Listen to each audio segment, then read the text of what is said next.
जय गुरुदेव। जय गुरुदेव। जय गुरुदेव। जय गुरुदेव। जय गुरुदेव। जय गुरुदेव। जय गुरुदेव नाम किसका? प्रभु का। जय गुरुदेव नाम किसका? प्रभु का। जय गुरुदेव नाम किसका? प्रभु का। प्रभु का प्यारा नाम। जय गुरुदेव। रात्रि परमार्थी संधान सेवा करने वाले सभी सत्संगी प्रेमी जनों, जिनका बड़ा सौभाग्य होता है वो गुरु आदेश का पालन करते हैं और गुरु से दया पाने के अधिकारी बन जाते हैं। इसीलिए गुरु सेवा सर्वोपरि है। तभी तो महापुरुषों ने कहा, गुरु भक्तों के जागे भाग जिन्हें गुरु सेवा मिली। जिनको आदेश पालन करना और ज्यादा विश्वास हो जाता है वो परमार्थी लाभ पाने के अधिकारी बन जाते हैं। इसलिए प्रेमियों को चाहिए कि परमार्थी सेवा बड़े तन मन से करें, ताकि तन मन के द्वारा किए गए पापों की अदायगी हो जाए। और कोई रास्ता है नहीं। जो पिछले युग में बताए गए वो परमार्थी लाभ पाने के रास्ते नहीं थे। जो शरीर इंद्रियों से पुण्य कर्म शुभ कम करते थे उसका लाभ शरीर को मिलता था।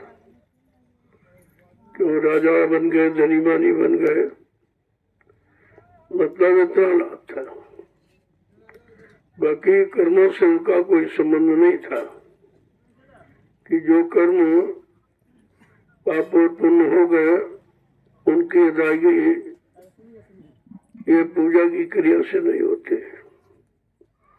तभी तो संत महापुरुषों ने दोनों रास्तों का अलग अलग लोगों को सुझाव दिया है कि भाई शरीर इंद्रियों से करोगे शरीर इंद्रियों को लाभ मिलेगा और आत्मा से करोगे तो आत्मा को लाभ मिलेगा। और संत महापुरुषों के बच्चों का आदेश का पालन करोगे तो दोनों लाभ मिलेगा। वो शरीर का लाभ भी दिला देंगे और आत्मा को भी लाभ देंगे। क्योंकि शरीर इंद्रियों को परमार्थी सेवा में लगा के उनके द्वारा की गई गंदगी की अदायगी करा देंगे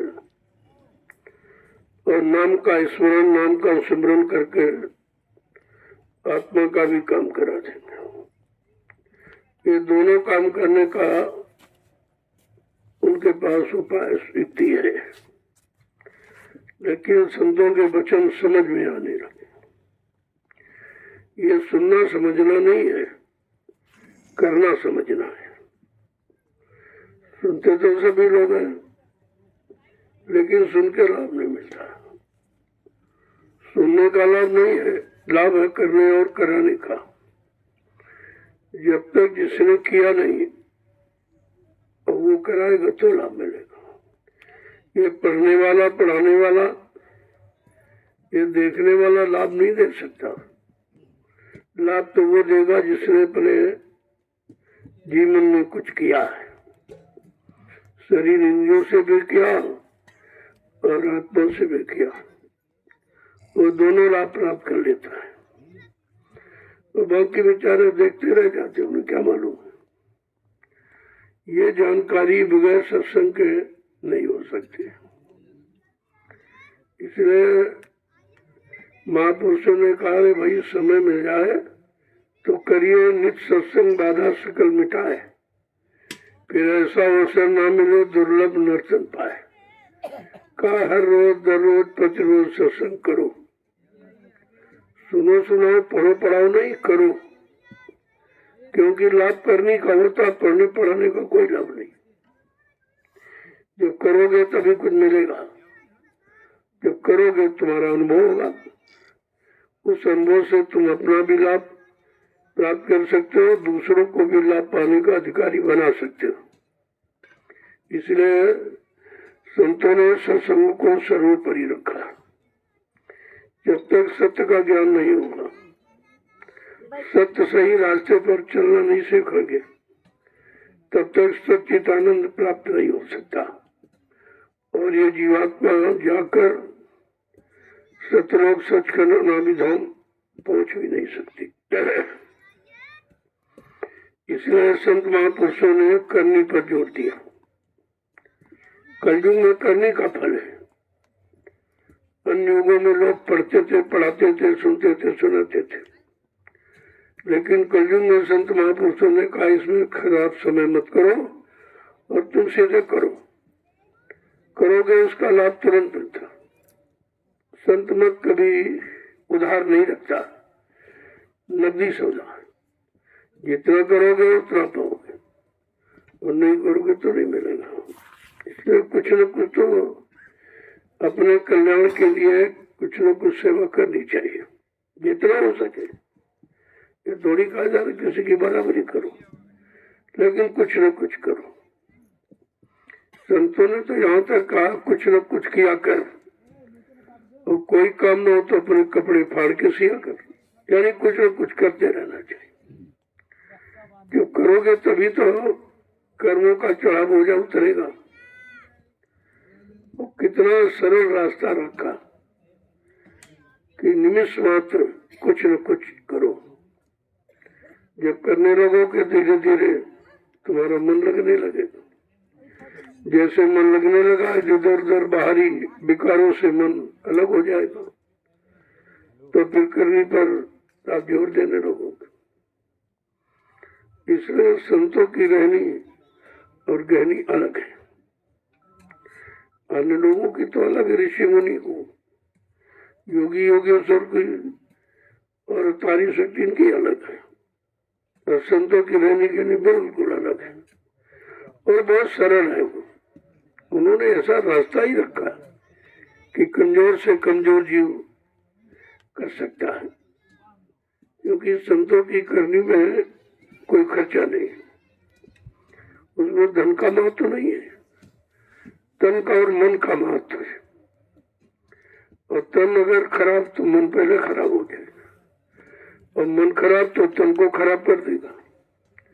इसलिए इन दोनों को संभाल के रखना है, तन को और मन को। और ये संभाल करना जीव के बस की बात नहीं है। बिना दया तो हो ही नहीं सकता कुछ। जहाँ पर दया भई सतगुरु की, वही वो निहाल, और बाकी फंसे काल के जाल।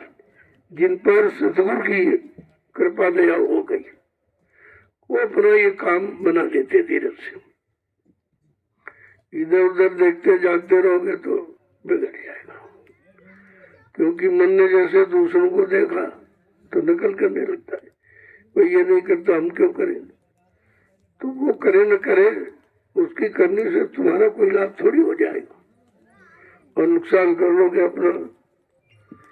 तो इसलिए तुमको अपनी करनी पर ध्यान देना चाहिए कि हमें क्या करना है। वैसे तो मौका नहीं है आपके पास, इसके युग में किसी के पास समय है ही नहीं। ये तो संतों की दया हो गई जो उन्होंने कुछ न कुछ मौका आपको निकाल के सामने रख दिया कि भाई कुछ न कुछ करो। जब करने लगोगे दया हो जाए तो कुछ न कुछ मौका निकल आएगा। ऐसा तो नहीं मौका किसी के पास, न समय ज्यादा न धन ज्यादा। समय भी निकालने से मिलेगा और धन भी बचाने से। तो दोनों चीजें आपको समझनी है कि भाई समय को बचा के कहाँ लगाएं और धन को बचा के कहाँ लगाएं। धन तो आप निरंतर खर्चे करते रहते, लेकिन तुम्हारे उस खर्च करने में किसी पिछले कर्म की अदायगी भी नहीं होगी, और आगे आने वाले परमार्थी लाभ के आप अधिकारी भी नहीं बन पाओगे। ये दोनों नुकसान हो रहे, और ये अज्ञानता में होगा। आपने सत्संग किया नहीं, संतों की शरण में गए नहीं, उनकी दया पाने का रास्ता आपने स्वीकार किया नहीं, तो नुकसान हो गया आपको। अब ये धीरे धीरे जीवों की समझ में आ रहा कि हमें क्या करना चाहिए क्या नहीं करना चाहिए। अभी तो करने कराने की बातें नहीं समझ में आई। जहां तुम लगे हो वहां कुछ नहीं है, वो धोखा है, सिर्फ धोखा है। और जहां संतों के का आदेश हुआ वो ऐसी जगह का आदेश ही देते कि आपका समय भी सही हो जाए और समय में की गई मेहनत भी आपकी कारगर हो जाए। वो दोनों लाभ आपको देते हैं। और जब उनकी शरण में जाओगे तब आपको वो लाभ प्राप्त हो जाएगा। वो तो लाभ को बना के रखे हैं कि भाई जीवों को लाभ कैसे दिया जाए, तो कुछ न कुछ उनसे कराया जाए। बिना किए तो समझी नहीं आ पाओगे कि क्या लाभ है क्या लाभ नहीं है, इसलिए क्या करना चाहिए क्या नहीं करना। करते तो सभी हैं, कोई बैठा नहीं है, लेकिन करने का तरीका और करने का लाभ ये दोनों अलग अलग है। संतों ने वहीं पर आपको इशारा दिया है जहां से तुम्हारा कुछ बनने को है, और अन्य जगह गए तो आपने बड़ा नुकसान किया। श्रम का, समय का, पूंजी का तीनों नुकसान कर डाले आप, और मिला कुछ नहीं, क्योंकि वो मिलने का स्थान नहीं है। वो तो काल ने बने फंसाने की व्यवस्था बनाई थी कि इस कर्म में फंसो, इस कर्म में फंसो, इस पुण्य में फंसो, इस लाभ में फंसो, इस स्वार्थ में फंसो। तो फंसने का रास्ता था। अब करके आप फंस गए हो, अब तुम्हारा निकलना मुश्किल है, क्योंकि तुमको उसमें विश्वास हो गया यही ठीक है, यही ठीक है। और ठीक है कुछ नहीं है। ठीक वही जो तुमको ठिकाने पर लगा दे, ठिकाने पर पहुंचा दे, वो ठीक है। अब तुम ठिकाना तो जानते नहीं कि हमारा असली ठिकाना क्या है, हमारा ठिकाना क्या था। वो ठिकाना छूट गया। अब वो सही ठिकाने पर कौन पहुंचा देगा, इसी की तो जरूरत है। और इसी जगह पहुंचाने वाले को संत सदगुरु कहते हैं, वो अलग चीज है।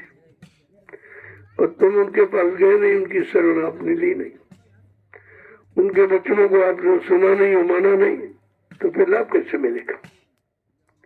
इसलिए उन्होंने हम सब कलयुग के कमजोर जीवों के लिए बड़ी दया की और सोच करके बहुत सीधा सरल रास्ता उसके लिए रख दिया कि ये सब कर सकता है और इसमें कोई खर्चा नहीं है, कोई खास मेहनत नहीं है, मतलब यानी ये कर सकता है। तो उन्होंने ये रास्ता निकाला कि भाई अगर इसको परमार्थिक सेवा में लगा दिया जाए तो ये बिगड़ा काम बन सकता है। और तो कहीं से नहीं बनेगा, न तीरथ से, न मूरत से, न पानी से, न पत्थर से। यहाँ तो कोई बनने वाला वहाँ कुछ है ही नहीं, न बनाने वाला है और न वहां से किसी का बना भी तक है। तो तुम्हारा कहाँ से बन जाएगा। लेकिन ये भी जानकारी भी तो नहीं जीव को है कि कहाँ से बनना है, कहाँ से बिगड़ना है। बनना किसे कहते, बिगड़ना किसे कहते, लाभ कहाँ से मिलेगा, हानि कहाँ से हो जाएगी, इसकी भी जानकारी आपको सत्संग ही कराएगा। बिना संतों के सत्संग वचनों के आप किसी तरह की सत्य की जानकारी नहीं कर सकते और आप लाभ भी प्राप्त नहीं कर सकते। अब तुम फंस गए, उसी को लाभ मान बैठे, ये धोखा है। ये धोखा है कि आप उसको मान बैठे, है नहीं, मान बैठे। आपने मान लिया और लाभ भी नहीं हो, फिर क्या मान लिया, कुछ नहीं माना, धोखा। शंका, संदेह, भूल भ्रम को आपने सच्चा मान लिया, ये सबसे बड़े जीव के लिए धोखा है। संत महापुरुष ही धोखे से आपको बचाना चाहते हैं और धोखे की जगह सत्य का अनुभव कराना चाहते हैं। और जहाँ हानि हो रही समय और जीवन की, उस हानि से आपको बचाना चाहते हैं। तो उनका काम तो सच्चे में बिल्कुल अलग है, अलग तरीके से आए हैं और अलग तरीके से रहते हैं और तुमको काम, क्रोध, लोभ, मोह, अहंकार से अलग करना जानते हैं। ये अलग होना है। और तुम जब इसी में फंसे हो, कहते हो हम जान गए, मिल गया वो ये हो गया वो हो गया, हुआ है कुछ नहीं। जो समय था वो भी चला गया, अब जब समय निकल गया तो पछताने से कुछ होगा नहीं। अब समय रहते अपना काम बना लो, ये है बुद्धिमानी। और जीव को यही सोचना चाहिए, भाई हमारा काम कहाँ से बनेगा। जिस काम को काम समझते हो काम नहीं है, वो तो फंसना है। तुम फंसने वो कहते हम लग गए, मैं लाभ मिल गया, मैं मतलब यानी ये हो गया वो हो गया, हुआ है कुछ नहीं, केवल फंस गए हो। फंसना कभी लाभ होता ही नहीं, और फंसना कभी छुटकारा दिला नहीं सकता। ये सब चीजें आपको समय से सत्संग वचनों से ये जानकारी ले लेनी चाहिए कि वास्तव में हमें करना क्या है।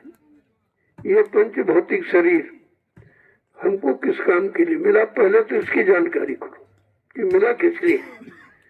परमात्मा को अगर तुमसे रुपया पैसा धन दौलत कमाना होता तो तमाम शरीर ऐसे जो रात दिन कमाते, घोड़ा खच्चर गधा बैल रात ही दिन तो कमाते, लेकिन आपको फिर ये मनुष्य मंदिर पंचभौतिक शरीर क्यों दिया, इस पर विचार करना चाहिए।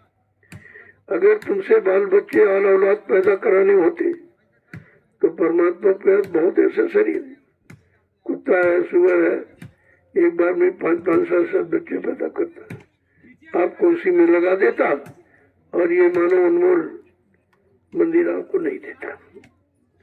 इतना भी लोग नहीं सोच पाए कि आखिर कर दिया क्या। उसके पास शरीरों की कमी नहीं है, उसके पास 83,99,999 शरीर है मनुष्य शरीर को छोड़कर, तो किसी में आपको दे देता, किसी में दे देता। अब ये धीरे धीरे धीरे धीरे समझ में आएगा जब संतों के करीब में जाओगे, जहाँ सत्य ज्ञान, जहाँ सत्य रास्ता और जहाँ सच्चाई होती है, वहाँ आप जाओगे तो सत्य का पता चलेगा। और सत्य बिना सत्संग के जाना नहीं जा सकता। ये पढ़ाई लिखाई का विषय नहीं है, ये संतों की शरण में जाकर जब उनके हुक्म आदेश का पालन करोगे तब आपकी समझ में आएगा, अरे भाई सत्य तो यहाँ रहता है। सत्य का स्थान है संतों की शरण, और कहीं वो ईंट पत्थर के मकानों में सत्य नहीं रहता। और जब धीरे धीरे आप गए पहुंचे तब आपको पता चला कि हम तो बहुत गलत जगह फंस गए थे।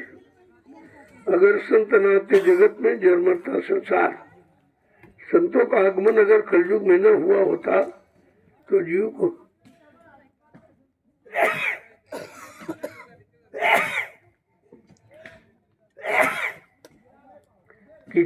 सत्य की जानकारी ही नहीं होगी।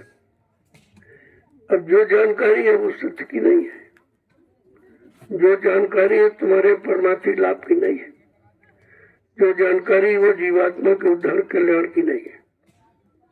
इतनी बात अगर समझ में आ जाए तो फिर जीव कुछ सोचेगा कि नहीं, हमको तो सत्य की जानकारी लेनी चाहिए, हमको सच्चित आनंद पाने की युक्ति लेनी चाहिए। और ये युक्ति कहाँ मिलेगी? तब कहीं धीरे धीरे जानकारी जीवों को होती।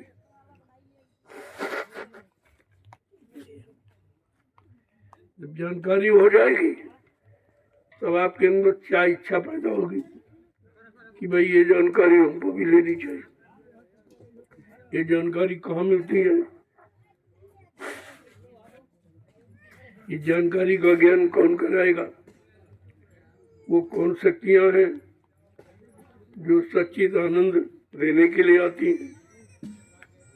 उनका काम ही है सत्य का अनुभव कराना, सत्य का ज्ञान कराना, सही सस्ते रास्ते पर चलाना, जीव का भूल भ्रम संदेह दूर करना, यह संतों का काम है। अब तुम संतों की महिमा तो जानते नहीं हो। संत कोई दाढ़ी बाल नहीं है, यही तो भूल भ्रम हो गया।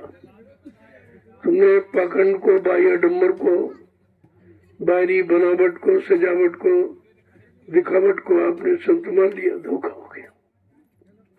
संतों की पहचान अलग है और वो तुम ऐसे पहचान नहीं सकते।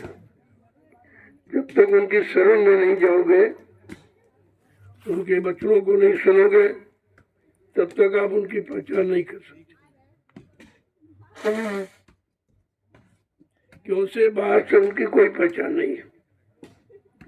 शरीर तो सबके पास है, ये पंचभौतिक शरीर तो सबके पास है, लेकिन इस पंचभौतिक शरीर की जानकारी, इसका ज्ञान किसको है? उन महापुरुषों की तलाश करनी होगी जिन्होंने अपने पंचभौतिक शरीर को समझा है और समझकर इसकी सत्यता जानी है और इसको कहाँ लगाना चाहिए जो ये जीवन का उद्धार कल्याण हो जाए। इसलिए जीवन के लिए कहा कि भाई जब गुरु कोई खोज करो भाई, बिन गुरु राह कोई नहीं पाई। बिल्कुल स्पष्ट कर दी, कोई पा ही नहीं सकता, न ज्ञानी न ध्यानी न विज्ञानी, न धनवान न बलवान न बुद्धिमान। कहा कि बिना सदगुरु की दया और कृपा के कोई जान ही नहीं सकता। ये संत किसे कहते हैं? जब वो खुद ही को दया कर दे तो आप समझ सकते हो, बाकी उनकी कोई बाहर में पहचान नहीं है। तो इसलिए उन्होंने सत्संग पर जोर दिया। सत्संग का मतलब सही सच्चा रास्ता अपनाना, उसके साथ चलना, उसको अपने जीवन में उतारना, अपने जीवन को उसके अनुसार बनाना चलाना, यह सब सत्संग के अंतर्गत आता है। अब कलयुग में जीवों को पता चला, जब संत आए तब उन्हें रास्ते का ज्ञान हुआ। अरे बड़ा धोखा था, हम जहाँ फंसे थे वो रास्ता नहीं था, हम जो कर रहे तो अपना काम नहीं था। कभी कहते नहीं काम करो अपना भाई, पराये काम क्यों फंसना। तो लोगों ने सुना तो एकदम बुद्धि खुल गई कि अपना काम क्या, हम सब लोग पराया काम करते? कहते हाँ, ये तुम्हारा काम नहीं है, क्योंकि शरीर इंद्रियां तुम्हारी नहीं है और तुम्हारी है आत्मा, और आत्मा का कर्म तुमने सीखा नहीं, आत्मा से कोई कर्म तुमने किया नहीं, तो आपने अपना काम किया ही कहाँ? तो दूसरों का काम करते हो। मन बुद्धि चित्त और शरीर, इनमें लगे हुए जितने काम है वो तुम्हारे नहीं। ये संतों ने हमको कराया और कहा ये भाई पराया काम, इसमें फंसना नहीं, पराया काम तुम्हारा कभी नहीं हो सकता। और पराधीन सपने सुख नहीं, अगर सुख चाहते हो तो पराये काम करने में सुख नहीं है। जिसे तुम सुख समझते हो वो है आपका फंसाव, आपका फंसना, आपका लालच, आपका लोभ है। धीरे धीरे जब संतों की शरण में पहुंचोगे, उनके सत्संग वचनों को सुनोगे, तब तुम्हारी समझ में आएगा कि वास्तव में हमें अपना कर्म करना चाहिए। हम पराये काम करते करते कितने युग निकल गए और पराया काम कभी हो नहीं सकता, पराया सामान कभी तुम्हारा हो नहीं सकता और पराया लाभ भी तुम्हारे काम आ नहीं सकता। अब धीरे धीरे धीरे धीरे लोगों की समझ में आया। जब कहीं सत्संगों में पहुंचे तब देखा करिए तो बिल्कुल रास्ता अलग है, ये तो रास्ता कभी किसी ने बताया नहीं था। अरे जब कोई बताने वाला मिला होता तो बताता, जिसने खुद नहीं रास्ते पर चला और न चल पाया तो वो तुम्हें क्या चलाएगा, और जिस रास्ते पर चलकर जिसने लाभ नहीं पाया तो तुम्हें लाभ क्या कराएगा। अब इसी शारीरिक सांसिक शारीरिक और मानसिक लाभ को हम अपना लाभ कहते हैं, ये भूल है जीव की। ये भूल धीरे धीरे आपकी निकलेगी जब परमार्थी वचनों को सुनोगे।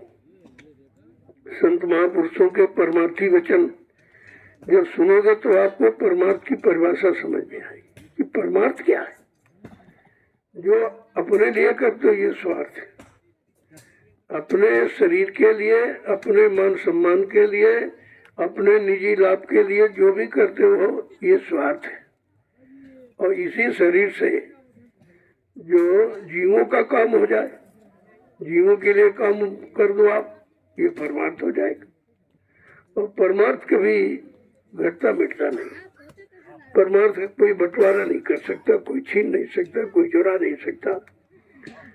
तो जब धीरे धीरे समझ में आया, जब शरण में गए कि अभी तो हम स्वार्थ को और परमार्थ को जानते ही नहीं, हम लोग इसी निजी स्वार्थ को परमार्थ के देते, जबकि ये परमार्थ नहीं है और ये पुण्य भी नहीं है। पुण्य आत्मा, पुण्य हमेशा आत्मा से होता है और आत्मा का काम किसी ने आपको बताया नहीं। तो बेचारे शरीर के कर्मों में फंस गए। पूजा है, पाठ है, तीर्थ है, व्रत है, पानी है, पत्थर है, कागज है, इसी में फंसे पड़े सारे जीव। और बेचारे नहीं समझ पाए कि हम कर क्या रहे हैं, ये कर्म हमारे जीवन को लाभ देने वाला है कि नहीं है, हमारी आत्मा का उद्धार कल्याण कराने वाला है कि नहीं है। तो जब तक आप संतों की शरण में नहीं पहुंचोगे, ये परमार्थी लाभ से आप वंचित रहोगे, क्योंकि कोई जानता नहीं इस लाभ को। अब धीरे धीरे चाहिए कि मतलब यानी चलो उनकी शरण में चले, कुछ अपना काम कर रहे, को अपनी जीवात्मा के कल्याण का रास्ता ले ले, तो मानव जीवन सफल हो जाए। और ये बार बार मिलेगा नहीं। एक बार परमात्मा ने चांस अवसर मौका तुमको दे दिया, तुम राजा बन जाओ, चाहे दरीबारी बन जाओ, चाहे गरीब बन जाओ। ये कल्याण का रास्ता नहीं है और ये परमार्थ का रास्ता भी नहीं है, और इसके अलावा तुमको जानते नहीं हो। इसी के बनने में सारा समय दे रहे हो, जबकि ये बनना नहीं, बिगड़ना है। इसको कहते हैं बिगड़ना। और ऐसा बिगाड़ देगा ये कि तब से राज से नरका। तपस्या किया तो राजा बन गए और राज भोग किया तो नरक में चले गए। ऐसे तमाम बड़े बड़े राजे महाराजे धनी मानी आज भी नरकों में पड़े जमराजा की जूतियों की मार खा रहे। कोई बचाने वाला उनको नहीं है, कोई ये भी जानकारी देने वाला नहीं है, तुमने बड़ा गलत किया, तुमने अपना मानव जीवन बर्बाद कर दिया। जो करना चाहिए था उससे दूर रहे, जो नहीं करना चाहिए उसको अपना मानकर फंस गए। अब उससे निकलना मुश्किल है और जीवन समाप्त हो गया। कहने का मतलब ये है, ये सब जानकारी बगैर संत महापुरुषों के कोई दे नहीं सकता, किसी के पास है ही नहीं। और आप समझते वो पढ़े लिखे नहीं है, मतलब यानी उनके पास धन नहीं है, उनके पास सामान नहीं है और राजपाट नहीं है, तो ये तो फंसने का सामान है काल का। ये जितना आप सामान ले रहे हो या लेने की इच्छा कर रहे हो या लेने का प्रयास कर रहे हो, सब काल का सामान है। तो काल माने जो तुम्हारा नहीं है, दयाल माने जो तुम्हारा है। काल और दयाल की यही परिभाषा है, जो तुम्हारा है वो दयाल है, जो तुम्हारा नहीं है वो काल है। काल और दयाल की इतनी पहचान है। अब आपको ये भी नहीं मालूम कि काल क्या है, दयाल क्या है, काल किसे कहते हैं, दयाल किसे कहते हैं, काल का काम क्या है, दयाल का काम क्या है। तो जब आप गए नहीं संपर्क में और शरण में और उनके सत्संग वचनों को सुना ही नहीं, तो जानकारी कैसे होगी। इसलिए महापुरुष जब कलयुग में आए तो उन्हें सीधा रास्ता खोल दिया। जो रास्ते अन्य युगों में बंद थे उनको खोल दिया कि देखो ये तुम्हारे घर जाने का रास्ता है और ये काल माया के देश में बार बार जन्म मरण लेकर फंसने का रास्ता है।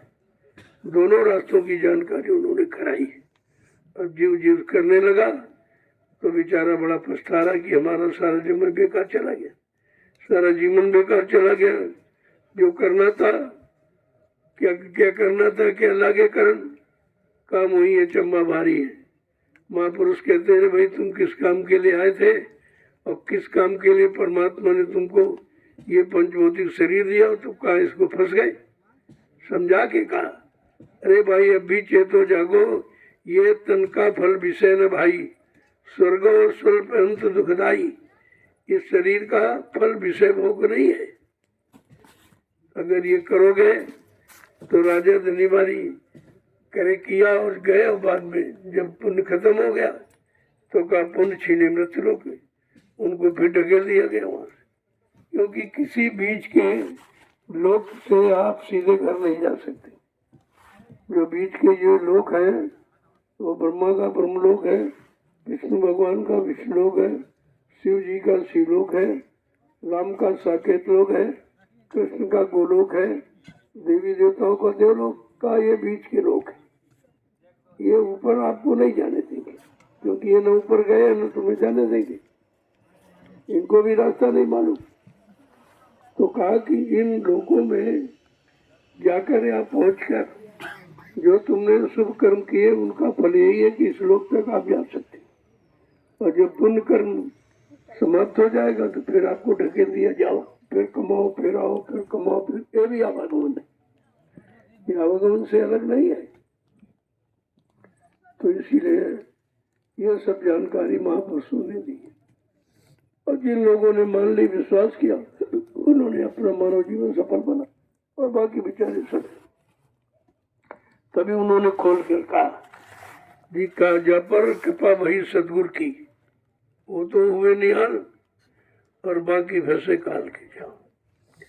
काल का सामान, काल का देश, काल की व्यवस्था में तुम निरंतर फंसने का ही कोशिश करते हैं। यहाँ चले जाए, वहाँ चले जाए, इनके यहाँ उनके यहाँ चले जाए, ये खा ले वो खा, ये सब कर्म कर जाए। एक तो पहले का लदा वो तो निपटा नहीं हो, फिर और लाते घूम रहे हो। तो ये जवान, ये स्वाद, ये कर्म कर्जा लादने का बहुत अच्छा तरीका है। आप फंस जाओगे तो स्वाद से निकल नहीं पाओगे, फंस जाओगे तो किसी काल के कर्म से छुटकारा नहीं मिलेगा, चाहे वो काम का कर्म हो, चाहे क्रोध का हो, चाहे लोभ मोह अहंकार ईर्ष्या राग द्वेष। इनमें फंस जाने के बाद जीव कभी निकल नहीं सकता है और बार बार इसी में चक्कर लगाया करता है, और ये मंजिल कभी पूरी होने वाली है नहीं। इसलिए संतों ने कहा, रे भाई जागो, ये समय जागने का, ये जागृति का है, ये सोने का नहीं है, ये फंसने का, ये अज्ञानता का, ये लोभ लालच का, ये जीवन इसलिए नहीं मिला आपको कि इस गंदगी में आप फंस जाओ। इस गंदगी से निकलो और अपने सच्चे घर की तरफ चलो।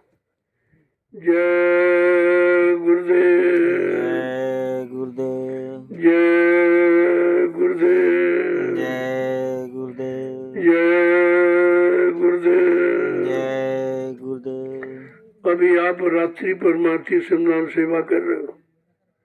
ये सेवा विश्व में कहीं चले जाओ कोई नहीं करता, किसी को मालूम ही नहीं। संतों के सिवा परमार्थी सत्य की जानकारी किसी को नहीं है। अब तोड़ मरोड़ करके अपने अनुसार कुछ भी कहने लगो तो वो परमार्थ थोड़ी हो जाएगा। अब जब लोगों ने कुछ थोड़ा सा जानने की इच्छा व्यक्त की, कहा चलो भाई उनकी शरण में चले, और तो कहीं ये जानकारी मिली नहीं। जहाँ गए वहाँ सब काल की जानकारी देने वाले हैं। कहा तुम पूजा करो, पाठ करो, तीर्थ करो, व्रत करो, हमन जब तक गंगा स्नान, ये सब काल का ही कर्म है। ये शरीर इंद्रियों से किया जाने वाला कर्म ये काल का कर्म है, और इसके अलावा तुमको जानते नहीं हो। और तुमको तुम्हारी जीवात्मा दयाल देश की है। जब तक दयाल के पास नहीं जाओगे तो जीवात्मा दयाल देश कैसे जाएगी? क्योंकि जब तक उसको दयाल देश जाने वाला कर्म नहीं कराया जाएगा, रास्ता नहीं बताया जाएगा, रास्ते पर चलाया नहीं जाएगा, तब तक ये दयाल देश जा नहीं सकती और यहीं पर जन्मती मरती रहेगी। कितने युग निकल गए और कितने और तुम्हारे निकल जाएंगे। तो महापुरुष जब कलयुग में आए तो उन्होंने देखा, बड़ा कष्ट हुआ कि पता नहीं कितने युगों से बेचारी फंसी पड़ी जीवात्मा। इसकी चिंता किसी को नहीं और किसी ने इसको निकालने की बात कही नहीं, घर जाने पहुंचाने की बात की नहीं, क्योंकि ऐसा कोई आया नहीं था। तो आपको अभी पता चला कि हमें क्या करना चाहिए, हमको मानव जीवन किस काम के लिए मिला, ये भी जानकारी युवकों को नहीं।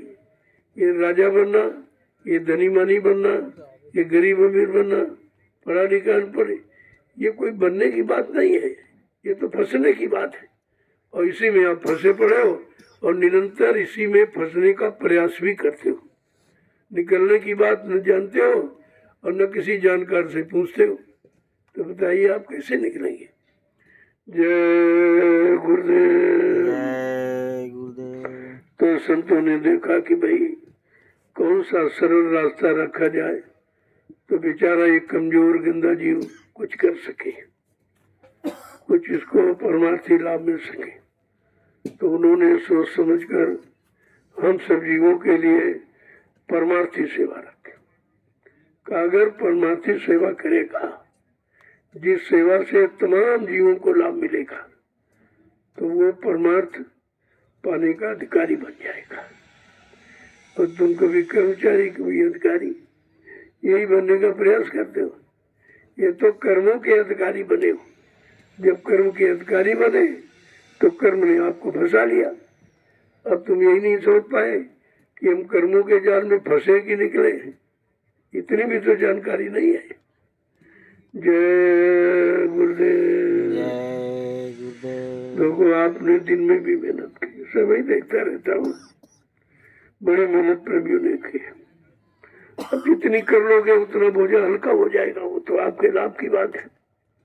और नहीं करोगे तो बोझा बहुत लादे पहले से ही, वो भी नहीं उतरा है और यहाँ मनमानी करके और लाद लोगे आप। तो इसलिए जितना समय मिले परमार्थ की कमाई में देना चाहिए, तब तो ये जीवन सफल हो जाएगा। और अगर भौतिक जगत के सामान और भौतिक जगत का मान सम्मान पाने में अगर लग गए तो पता नहीं कितने जन्म अभी तुम्हारे और निकल जाएंगे, निकलने का नंबर नहीं आएगा।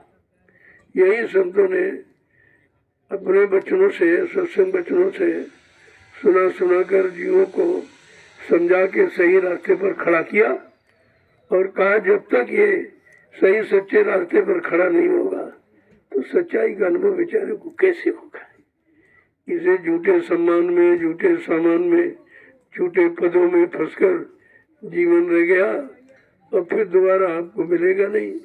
तुम सोचते थे अब की राजा बन गए फिर राजा बन जाओगे, अरे अब की राजा बन गए फिर तो नरक में चले जाओगे, क्योंकि राजा ने अगर परित्याग कर दिया, भोगों का, पदों का, मान का, सम्मान का अगर परित्याग कर दिया तो निकल जाएगा।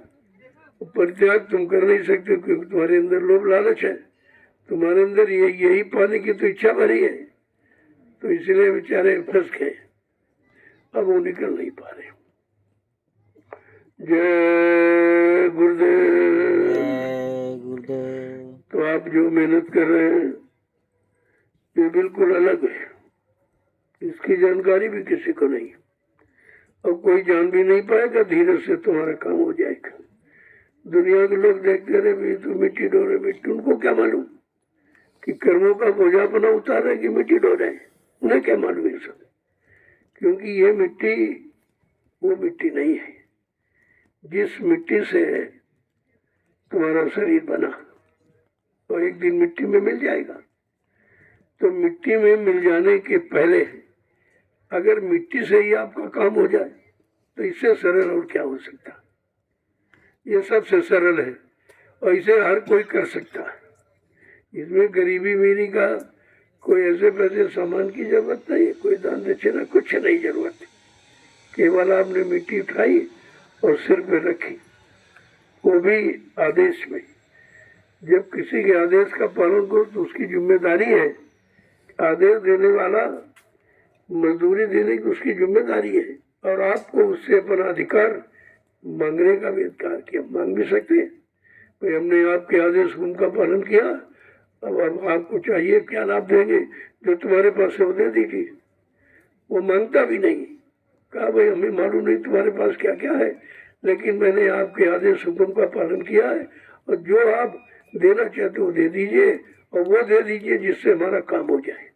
वो रुपया पैसा धन दौलत नहीं मांगता, वो अपनी जीवात्मा के कल्याण का रास्ता मांगता, उसकी दया मांगता। भाई दया कर दीजिए हमारा ये काम हो जाए। बहुत युग बीत गए, अभी तक तो किसी ने किया नहीं, और न कोई करने वाला दिखाई दे रहा, न कोई उसका वादा कर रहा। तो ये सब धीरे धीरे जब आप आने लगोगे, सुनने लगोगे, समझने लगोगे, और करने लगोगे तो सब समझ में आ जाएगा।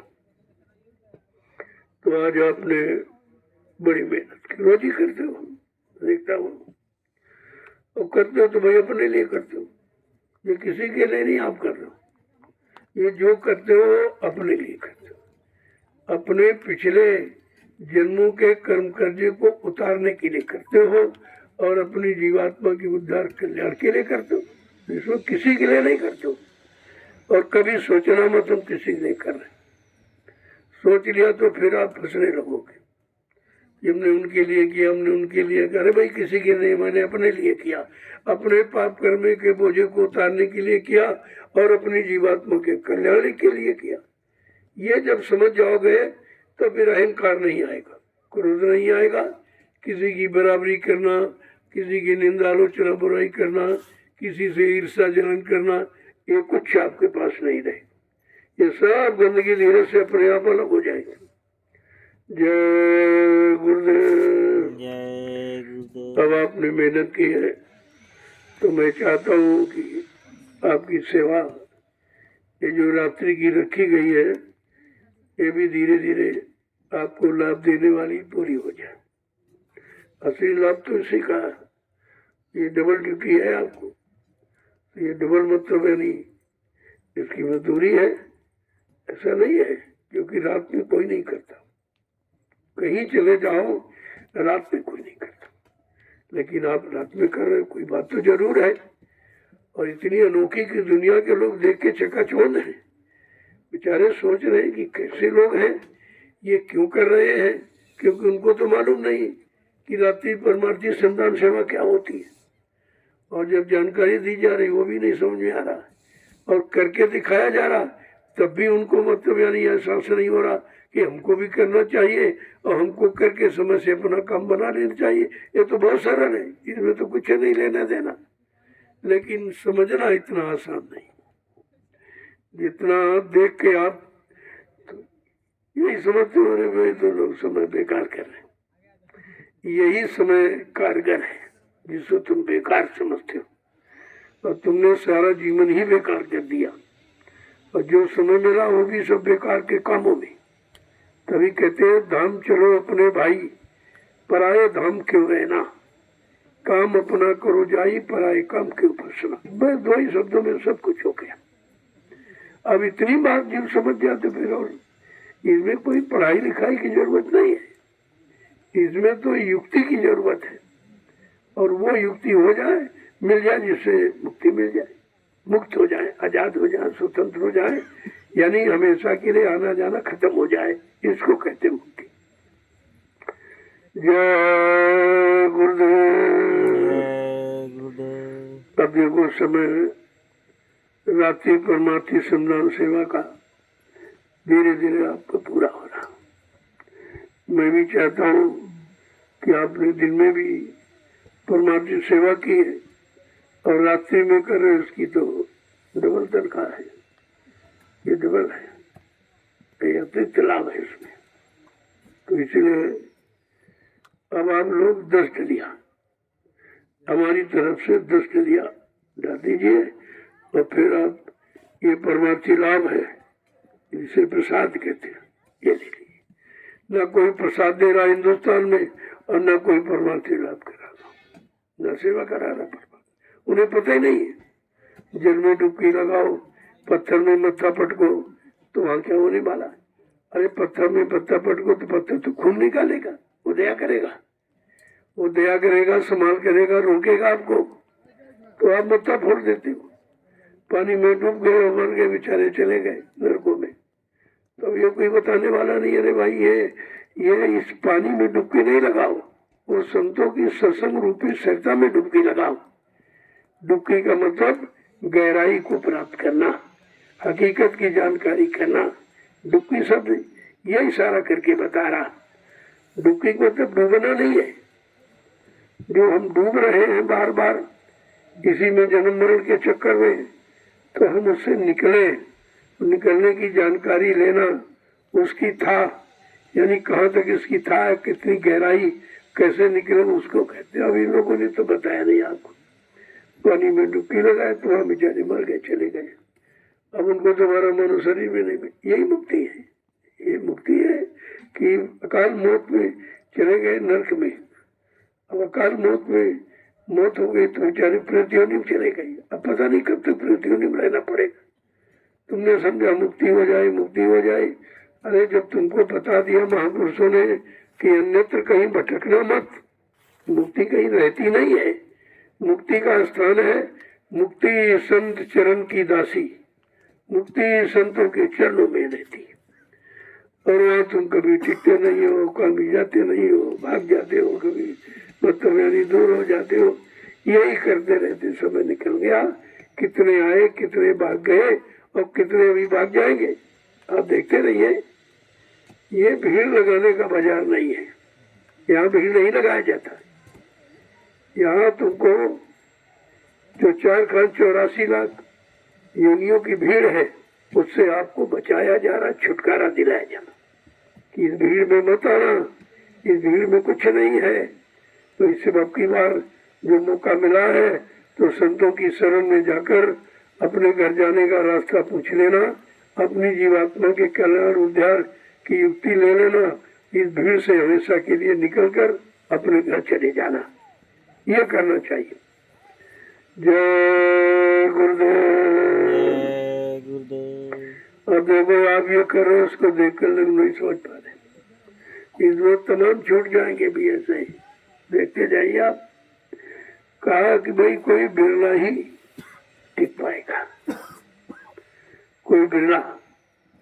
बिरला शब्द क्यों प्रयोग किया है? कहा कि वो बिरला को ही पाएगा जो आया संत की शरण में आ गया। सदगुरु दया को जिसने ले लिया, पा लिया, वो अपना काम बना लेगा। बाकी पत्थर और कागज और पानी ये दया करने वाले नहीं है, तो जड़ है। मुर्दा कभी दया नहीं करता, जड़ कभी दया नहीं करता, चेतन दया करता। अब इतनी बात लोग न समझा पाए और न समझ पाए और सब फंस गए इसी में, सब इसी में फंस गए हैं। अरे भाई डुबकी लगाने का मतलब कोई चीज अंदर है तो उसको खोजो, उसको अंदर से निकालो और निकाल के ले आओ, अपने काम में लो। डुबकी मतलब ही, अब पानी में तुम कौन सी डुबकी लगाओगे? पानी में क्या मिलने वाला? पानी में रहने वाले जीव अंदर है, वो तुमको पकड़ में आएंगे, वो भाग जाएंगे डरते बेचारे। तो तुम्हें मिला क्या? यही अज्ञानता, यही भ्रम, यही शंका संदेह जीवों को, विचारों को सही सच्चे रास्ते पर चलने नहीं देती, संतों के शरण में आने नहीं देती, उनके सत्य वचनों को सुनने नहीं देती और सच्चिद आनंद प्राप्त करने नहीं देती। और जीवात्मा जगकर सत्य सत्संग कभी जाने नहीं पाती। कितना भारी नुकसानी हो रहा। ये दोष आदेश करने वाले को, जिसने किया हो, चाहे राजा हो, चाहे प्रजा हो, चाहे कोई हो, मतलब यानी जिसने झूठा आदेश किया तो वो उसका जिम्मेदार है। इतने जीव उसके जिम्मेदारी में है। ये अगर नरक में चले गए तो उसको भी नरक में जाना पड़ेगा।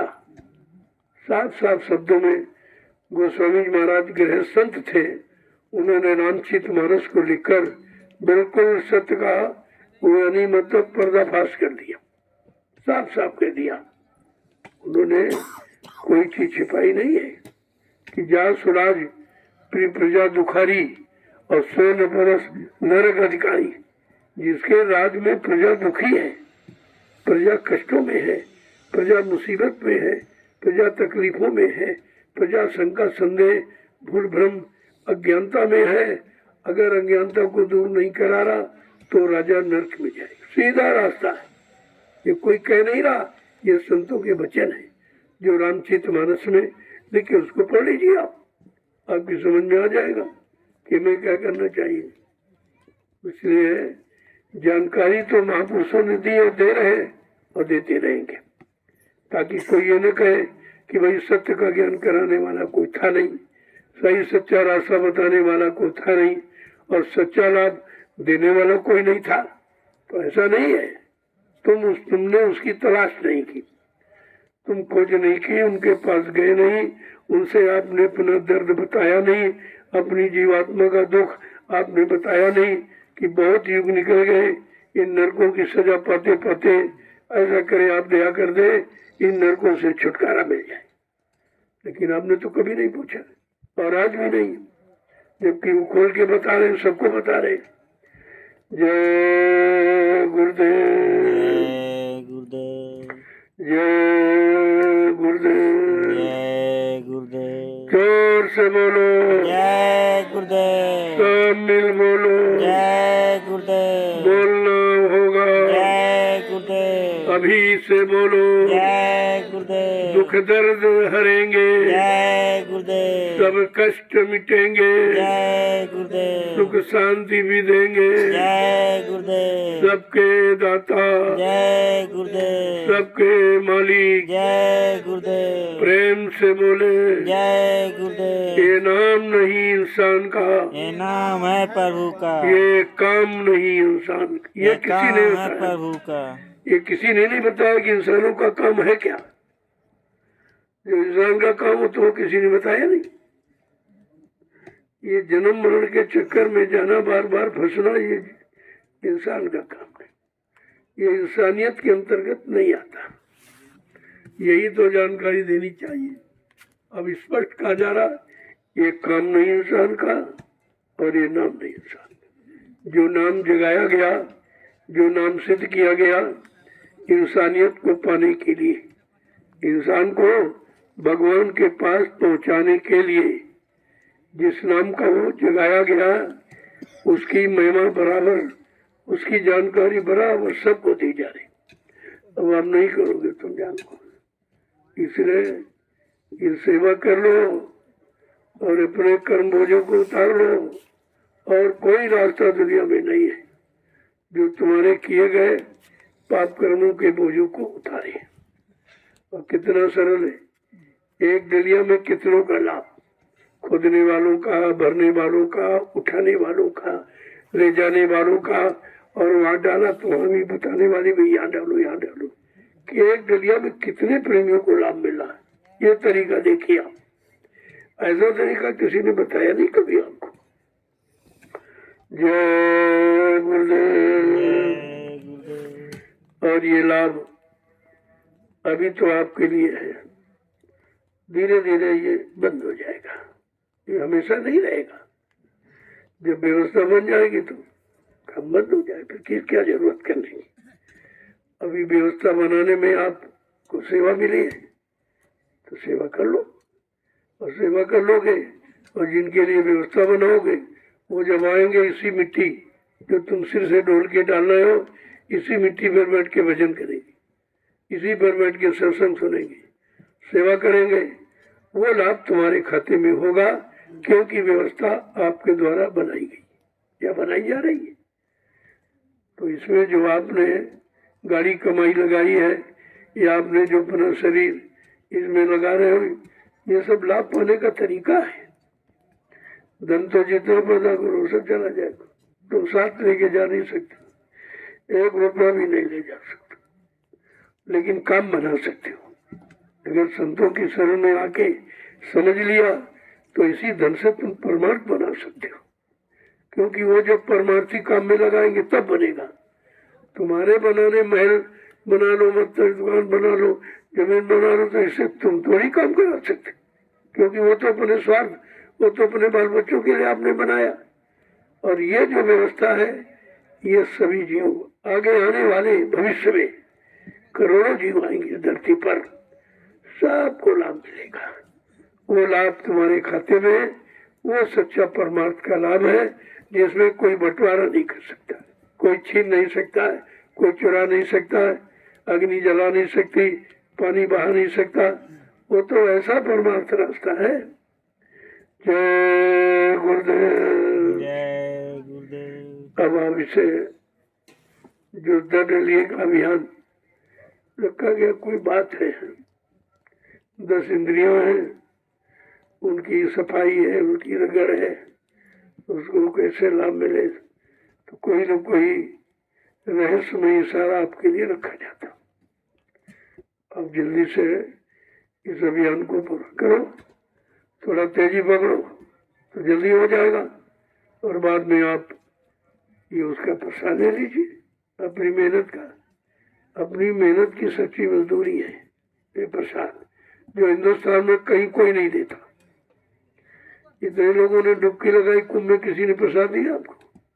फिर भी नहीं समझ पाए। तो यहाँ तो कुछ मिलता नहीं, सब जा रहा, और यहाँ तक सामान चला गया, जीवन भी चला गया और मिला कुछ नहीं, और फिर भी जीवों की समझ में नहीं आ रहा। ये है अज्ञानता। इस अज्ञानता भूल भ्रम को कौन दूर करेगा? संतों महात्माओं के सिवा कोई नहीं। वो संत है जो तुमको सबके अंत में खड़ा कर दे, काम के, क्रोध के, लोभ के, मोह के, अहंकार, ईर्ष्या, सब से अंत छुटकारा दिला दे, उसे संत कहते। अब तुम तो जानते हो नहीं, दाढ़ी बाल बढ़ा दिए तो संत कहने लगे, बोल में फंस गए आप। जय गुरुदेव, जय गुरुदेव। अब जल्दी से इस जल्दी का अभियान पूरा करो।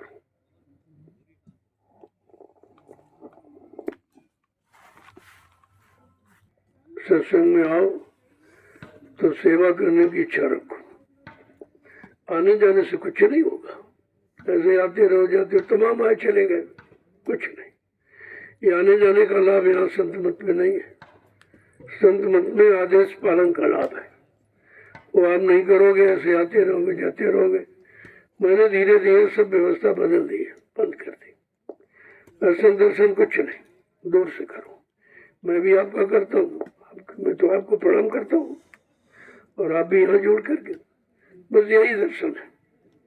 बाकी ये सब खत्म कर दिया, क्योंकि तुम आए और भगे, समय खराब किया, पैसा खराब किया, मिला कुछ नहीं, खाली चले गए, तो मैंने बंद कर दिया। तो भाई ये अगर आपको ये करना तो घर में रहो, वही भजन करो, बाकी आश्रम में आने की जरूरत नहीं है। यहाँ आओ तो कुछ करो, ताकि कुछ रगड़ में कुछ तुम्हारी कुछ गुरु की दया, कुछ तुम्हारे कर्म करने की, और कुछ मालिक की दया, ये हो जाए मेरे सब, तो आपका काम बन जाए। कहते नहीं, कुछ तुम करो कुछ हम करें, और कुछ मालिक की दया हो जाएगी आपकी। अब तुम कुछ करना नहीं चाहते, केवल घूमने टहलने, तो ये कोई पर्यटक नहीं है, ये नहीं। सीधे घूमना टहलना तुम्हारे जीवन में कितना तुमने किया है।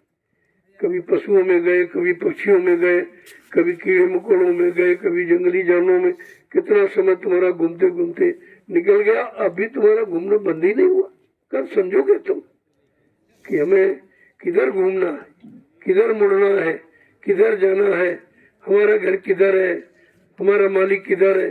अरे मुड़ने का मतलब यह है, तो आप करते नहीं, आए और भगे, आए भगे। तो मैंने ये सब चीजें बंद कर दी कि ऐसा करना, भाई घर में रहो, यहाँ आने की जरूरत नहीं है। ये आश्रम, अपना अपना श्रम करो, परिश्रम करो, और करके अपना लाभ प्राप्त करो, तब तो आश्रम को आपने समझा। ये आश्रम कोई घूमने फिरने का कोई पर्यटक नहीं है। यहाँ आओ तो कुछ करो, कुछ शरीर से करो, ताकि मन तुम्हारा पाकसा पवित्र हो जाए। कुछ आत्मा के लिए नाम की कमाई करो, तो तुम्हारे दोनों रास्ते मजबूत हो जाए। ऐसे आने जाने का मैंने ये सब बंद कर दिया, और कह दिया सबसे बता दो, यहाँ कोई दर्शन दर्शन नहीं होता, कुछ नहीं, बात करके देख लिया, कुछ नहीं हुआ, और तुम बिगड़ते ही चले जा रहे हो, तुम आलसी होते चले जा रहे हो, तुम और सच्चाई से, लाभ से दूर होते चले जा रहे हो।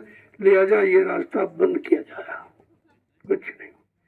अगर आप आए हो, 2-4 दिन मेहनत करो, जब जाओ तो हम आपको देखें, प्रणाम करें, आप करो, चले जाओ, प्रसाद ले लो, ठीक है। लेकिन रोज वाला प्रसाद ये सब बंद है। कोई फल फ्रूट वाला है, ये प्रसाद नहीं, कोई लड्डू फड्डू, कोई पेड़े बता, ये प्रसाद नहीं है। प्रसाद है जिसमें दुआ दया भर दी जाए, वो है इलायची दाना। बरसों रखे रहो घर में, प्रसाद कभी खराब नहीं होता। लेकिन जो खाने पीने वाला सामान 2-4 दिन में खराब हो जाए, तो मैंने इस सबको धीरे धीरे बंद कर रहा हूँ, और ताकि आपका भूल भटक पड़ी रहेगी तो तुम कभी निकल ही नहीं पाओगे। अब ये सब बंद हो गया, कुछ नहीं। आए हो तो सेवा करो, सेवा से लाभ है, बाकी देखने सुनने का कोई लाभ नहीं, उससे लाभ आप नहीं मिलता। लाभ का मतलब ये दरस, यानी दरबार का रस। दरबार में क्या रस है, क्या कैसे रस पाओगे, कैसे रस मिलेगा? तो दरस का तब लाभ, ऐसे लाभ थोड़ी माना जाता। और तुम ऐसे ही, तुमको ये रास्ते में एनिमल लगाते तो तुम भटकते रहोगे। यहाँ भटक दूर की जा रही और तुम यहाँ भटक पैदा करते हो। इसलिए यहाँ आए हो तो कुछ करो, नहीं करोगे तो पिछले वाली व्यवस्था मैंने सब खत्म कर दी, कुछ नहीं। अपनी व्यवस्था में आओ, अपना बनाओ खाओ, और मतलब यानी सेवा कर लो तो कुछ तुम्हारा बच जाए। अब ऐसे तुमने किया, कुछ नहीं, रोटी खा ली और कर्जा लद गया, क्योंकि यहाँ तो लाखों लोगों का अन्न आता है, उस अन्न को खा के तुम हजम नहीं कर सकते हो। और पहले बताया महापुरुषों ने कि पराई कमाई के 9 अंगुल दांत, और भजन करे तो उबरे, नहीं तो फारे हाथ। कितना कठिन है, कितना खराब है, और इस खराबी से आपको दूर रहना चाहिए। तो कुछ न कुछ श्रम करो। जब शरीर से श्रम करोगे तो शरीर साफ, यानी बीमारी जाएगी, परेशानियां जाएंगी, कष्ट जाएंगे, झगड़े जाएंगे, ये श्रम से जाएंगे। ये बैठने से, देखने घूमने फिरने से नहीं। तो इसलिए मैंने ये सब काम बंद कर दिया। अब इस तरह का कोई मतलब व्यवस्था नहीं रखी है जिससे आपका नुकसान हो। तुम फायदा के लिए आते हो, और अगर हम ये सब बनाए रखेंगे तो आपका नुकसान होता रहेगा। तो नुकसान थोड़ी चाहा जा रहा। अब आप नहीं समझ पा रहे हो, आलसी बन गए हो, आए भगे, तो फिर ये नुकसान आपका होता रहेगा। कर्म कर्जा आप पर चढ़ता रहेगा। जो लदा है वो तो लदा ही है, और रोज का रोज लाते रहोगे, लिहाजा फिर आपका उद्धार कभी नहीं हो सकता।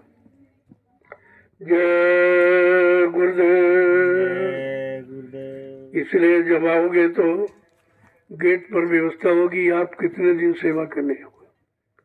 अगर सेवा नहीं करना, बस यहीं से लौट जाओ, घर जाओ, भजन करो। जब समय मिले तो आना, अगर सेवा का समय नहीं तो मत आइए। आओ यहाँ, उससे कोई काम आपका नहीं होगा। और आप इस भूल में रहोगे कि हम आश्रम गए, दर्शन कराए, 10 रुपये दे आए, हमारा काम, तो इससे कुछ होने वाला नहीं है। इससे कोई काम यहाँ नहीं होना है। और न कभी आपसे मांगा जाता कि भाई कुछ पैसा दे दो, सामान दे दो। वो तो आप देते हो, उसको सही जगह न लगाए तो फिर लाभ भी नहीं मिलेगा आपको। वो तो सही जगह लग रहा है, इसलिए इस समय अभी उस सेवा का लाभ। जब व्यवस्था बन जाएगी तो सेवा का भी कोई लाभ नहीं होगा, और ना आपकी सेवा स्वीकार की जाएगी। क्योंकि भाई हमारा काम हो गया। जब काम हो रहा था तो आप कंजूसी कर रहे थे, आ नहीं रहे थे। अब तो काम हो गया, हम तुम्हारी सेवा लेके क्या करेंगे? हमें कोई अपना काम तो करना नहीं। वो तो तुम्हारी व्यवस्था के लिए सेवा थी कि तुम्हारी व्यवस्था हो जाए, और जितने लोग आएंगे उनकी व्यवस्था हो जाएगी, तो आपको अपनी सेवा का लाभ मिल जाएगा। जय गुरुदेव। तो मैंने इसीलिए कह दिया भाई, तुम किसी को सेवा देना मत। जिनको यहाँ दे आदेश दिया जाए उनको रजिस्टर इशू कर दिया जाए, और दस्तखत देख लेना तो देना, और नहीं तो आप जब आते हो तो अपना लेके आओ। क्योंकि जो आपने सेवा दी वो हमारे तक नहीं आती, वो बीचे में सब खर्च कर डालते, और उससे आपका परमार्थ थोड़ी बन जाएगा। देने से नहीं परमार्थ बनेगा। हमने दिया, हमारा किस अच्छे काम में लगा कि नहीं लगा, और नहीं लगा तो कुछ नहीं मिलेगा आपको। ऐसे बीच में बहुत से लोग हैं जो आपकी सेवाओं का दुरुपयोग कर रहे हैं, और वो कर्जा लाद रहे हैं, और परमार्थ बना नहीं सकते। ये ताकत उनके पास है नहीं, तो लिहाजा वो भी अपना बोझा बढ़ा रहे हैं। तो यहाँ तो सबके लिए कहा जा रहा है, क्योंकि सबके भले की बात है, सबके भलाई का रास्ता है, सबका भला हो, ऐसी कामना और धारणा की जाती। अब आप नहीं मानते हो, नहीं करते हो, तो फिर तुम जानो तुम्हारा काम जाने, सीधी बात है। मैंने सेवाओं के लिए मना कर दिया, किसी मत देना, सीधे आओ दो। या जिनको आश्रम से मतलब निर्वाचित कर दिया जाए, जिसको चयनित कर दिया जाए और रजिस्टर दे दिया जाए कि हाँ ठीक है आप ला सकते हो, उनको देना, बाकी नहीं। क्योंकि जितनी बड़ी बड़ी सेवाएं वो हमारे तक नहीं आती। अब उससे नुकसान उनका भी है जो ले रहे हैं, क्योंकि उनको लगाने का तो कोई ढंग का ही है नहीं, कहाँ लगाएंगे? उन्हें परमार्थ मालूम नहीं, कहाँ लगाएंगे? तो भी बेचारे अपने पर बोझा लाते रहे। लोगों की सेवा लेकर अगर तुमने सही रास्ते में नहीं लगाया, परमार्थ में नहीं खर्च किया, तो उसका खामियाजा तुम्हें भोगना पड़ेगा। बाद में मत कहना बताया नहीं गया। तो इसीलिए सब तरह की जानकारी यहाँ रखी जाती है और समय समय पर समय अनुकूल वो जानकारी दी जाती है। अब मैंने पूरे देश की संगठनों को, प्रेमियों को ये सूचना दे रखी है कि आप जो भी करें अपने हाथ से करें, खुद आके। या हमने समिति का गठन कर दिया, जय गुरुदेव आध्यात्मिक वैचारिक प्रचार समिति, उस खाते में आप डाल दो, वो हमको मिल जाएगा, वो आ जाएगा। बाकी इधर उधर देने की कोशिश मत करना। यहाँ कोई ऐसा नहीं है जो तुम्हारी सेवा लेके तुम्हारा परमार्थ बना दे, बल्कि अपना बिगाड़ेगा, तुम्हारा भी बिगाड़ देगा। लिहाजा ऐसे लोगों से सावधान रहने की जरूरत है। आप बाद में ये मत कहें कि हमको किसी ने बताया नहीं, मैंने पूरा पर्दाफाश कर दिया। ये परमार्थ का रास्ता है, किसी के भरोसे पर मत रहिए। कोई तुम्हारा परमार्थ बना नहीं सकता, धन ले सकता, खर्च कर सकता, लेकिन परमार्थ नहीं बना सकता। इसका विशेष ध्यान रखिए और ऐसे लोगों से सावधान रहिए। ये काल के जीव है जो बीच में बखेड़ा खड़ा कर रहे हैं, परमार्थी जीवों में रुकावट डाल रहे हैं, उनकी सेवाओं में रुकावट, उनकी सेवाओं का दुरुपयोग कर रहे हैं, बेचारे लाभ से वंचित हो रहे हैं। तो इसलिए आपको पहले से जानकारी दी जा रही। जय गुरुदेव। जय गुरुदेव। जहाँ देते हो उनसे पूछो, क्या तुम हमारी सेवा परमार्थ में लगा सकते हो? फिर पूछिए। सेवा तो आप पहले भी मथुरा में देते थे, गुरु के हाथ में। जब सेवा देते थे, गुरु जी क्या कहते थे कि तुम्हारी ये सेवा मैं परमार्थ में लगा दूंगा, तुम्हारे पाप करों में अदायगी करा दूंगा। तो उनसे पूछो, क्या सेवा लेके तुम ये काम कर सकते हो? आपको पूछना चाहिए। ये अनुभव गुरु ने क्यों कराया कि आगे कोई इस तरह का बखेड़ा न खड़ा करे, तुम्हारी सेवाओं का दुरुपयोग न करे। इसलिए ये सब व्यवस्था बना के चला के आपको दिखाई गई थी, और फिर भी तुम भूल गए हो। जब भूल गए हो तो वहीं पर जाओगे। फिर से एक बार मैं जानकारी फिर दे रहा हूँ कि इस तरह का कोई काम मत करना। अध्यात्म का जिम्मेदार किसी को मत समझना। तुम्हारा अध्यात्म कोई बना नहीं सकता है, ये बिगाड़ सकते हैं। ये काल के जीव हैं, इनसे बहुत सावधान रहना। जय गुरुदेव। जय गुरुदेव। अब आप जल्दी से इस अभियान को पूरा करो, तभी आपको प्रसाद मिलेगा, इसके पहले नहीं। जिनको नहीं करना चुपचाप उठ के जाओ यहाँ से। अब वो काम खत्म हो गया, पहले वाला आलम धुंधी नहीं है। अब प्रसाद भी आलम धुंधी की तरह नहीं फेंका जाएगा। इस तरह का कोई काम नहीं, सब काम बंद कर दिया, कोई काम नहीं। क्योंकि जीवों का नुकसान हो रहा था। जीव बेचारे निरंतर मतलब यानी आलसी बनते चले जा रहे थे, सेवाएं करते नहीं थे। आए भंडारे पर बोझा बन गया, भंडारे की रोटी खा ली, लाद के और घर चले गए। तुमने किया ही क्या था? अरे मथुरा जाते रहे हो तो मथुरा की तो रहने के लिए याद करो। सब लोग अपना राशन, अपना बिस्तर, अपना नाश्ता ले जाते थे लाद के, और जितने दिन रहते थे अपना बनाते खाते थे। तो किसी का उन पर सेवा का कर्जा नहीं चढ़ता था, इसलिए ऐसा रखा गया। और अब भूल गए, सब आलसी हो गए, झोला उठाया चले गए, जैसे नाते रिश्तेदारी जा रहे हो। तो यहाँ कौन तुमको बनाए? जो बना खिला देगा उसका कर्जा लग जाएगा, वो भी लाद के चले जाओगे, मिलेगा कुछ नहीं। ये दरबार करनी का है, बाकी ये ऐसो आराम का दरबार नहीं है। ये करना तो अपने अपने घर में रहो, वहीं भजन करो, यहाँ आने की जरूरत नहीं। मैं बिल्कुल साफ मना कर रहा हूँ कि यहाँ मत आओ, अपने घर में रहो, वहीं भजन करो, या नहीं। यहाँ आने का मतलब कुछ और है, आश्रम में प्रवेश लेने का मतलब कुछ और है। अपने श्रम से आओ, अपना श्रम करके रहो, तब तो आश्रम का मतलब, आश्रम का लाभ आपको मिलेगा, अन्यथा इस लाभ से आप वंचित रह जाओगे। ये भंडारे जो परमानेंट प्रेमी रहते हैं और सेवा करते हैं उनके लिए, या जो टोलियों में आते हैं सेवा करने, उनके लिए भंडारा। क्योंकि टोली लेकर आएंगे, अगर वो बनाए खाएगी तो सारा समय उसी में चला जाए। सेवा सेवा क्या करें, सेवादारों के लिए। बाकी घूमने फिरने वालों, ये तमाशा देखने वालों के लिए आरोपी भंडारे नहीं है, शर्म नहीं है। अब आश्रम की मर्यादा एकदम खोल के बदल दी गई।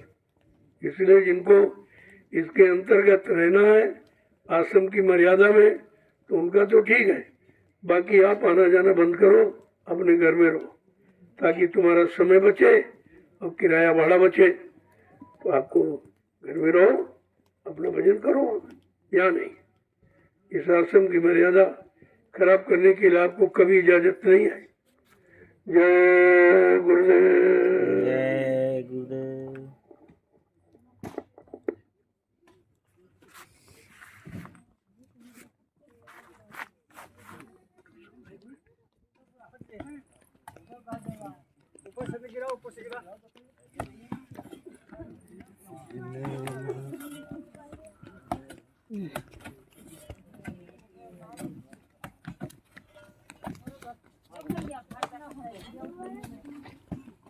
माता जी आप अकेले नहीं है यहाँ।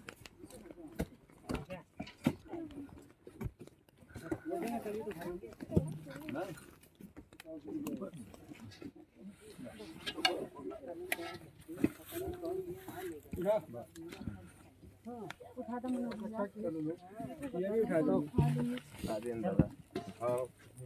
दादा लटका दे हमारे पास दादा ने तो उठा दिया।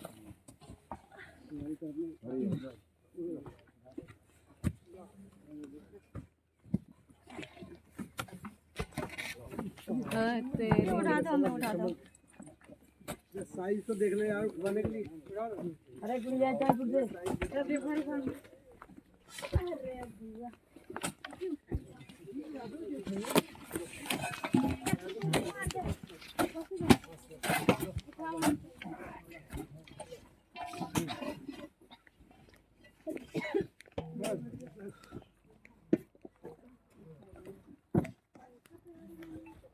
जय जय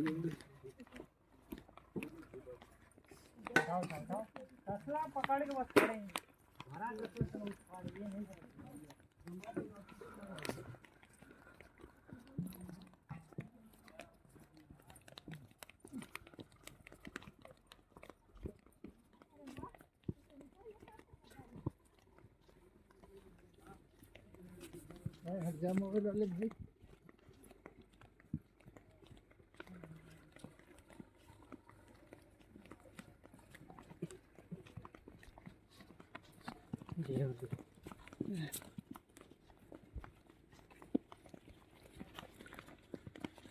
जय गुरुदेव।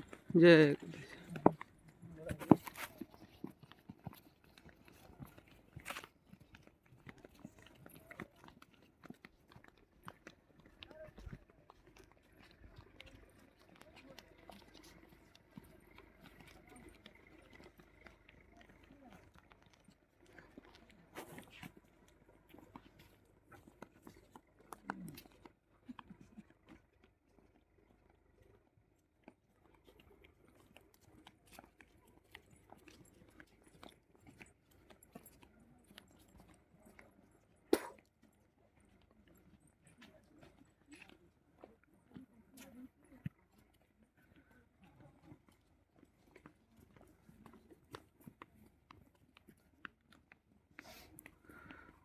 जय जय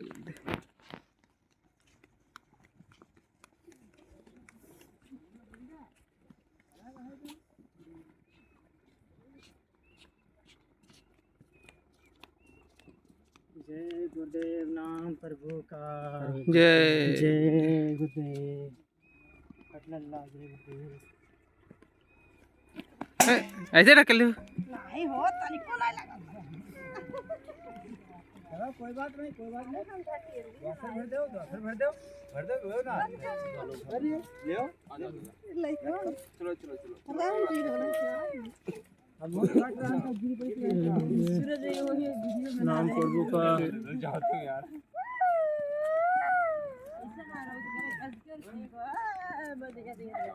चले जाओ। क्या हुआ बाबू? पकड़ लो पकड़ लो पकड़ लो। चल हमसे लिख जाने करो। अरे यार वीडियो बना रहे थे काय करिए काय करे काय कर का होगा नींद लग गई चलो चलो चलो जाओ ये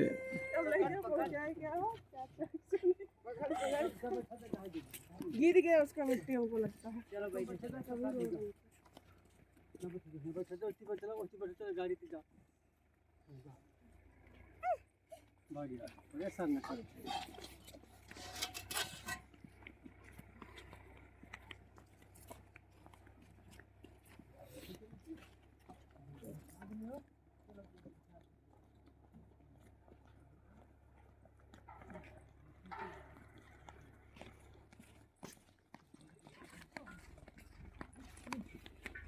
जय गुरुदेव ये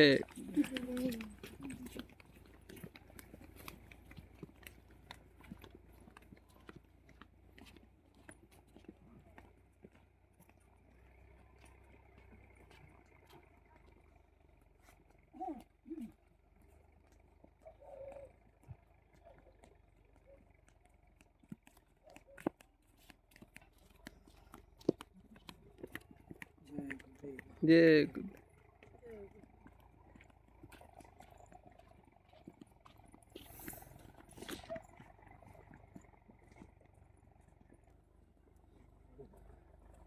ठीक है